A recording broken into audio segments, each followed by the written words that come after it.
Hej, det er Britt fra Fun Little Monkey Børnetøj. Jeg vil fortælle dig lidt om det helt store hit her i foråret, som på børnemoden er neonfarver. Og det her har nok været en af vores allerbedste styles i foråret, nemlig Tumblr & Dryers neon shorts. Og der har været et hav af gode bluser til, som for eksempel denne her fra samme firma.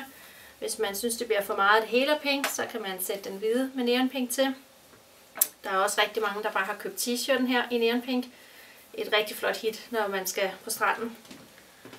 Og faktisk har Tumblr & Dry også lavet den grå, hvor vi har neonfarven med. Og de har simpelthen bare været det helt store hit, både her i vores fysiske butik og på vores netshop.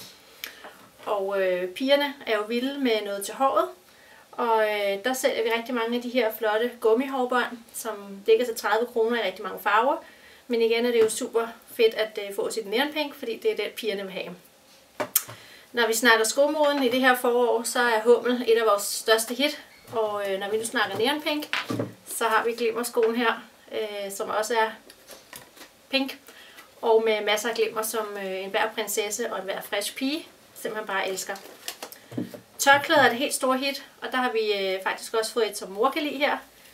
Bomber og neonpink. Så det her tema har været meget neon til pigerne, og i efteråret der kommer der igen rigtig meget neon. Så der er nok at glæde sig til.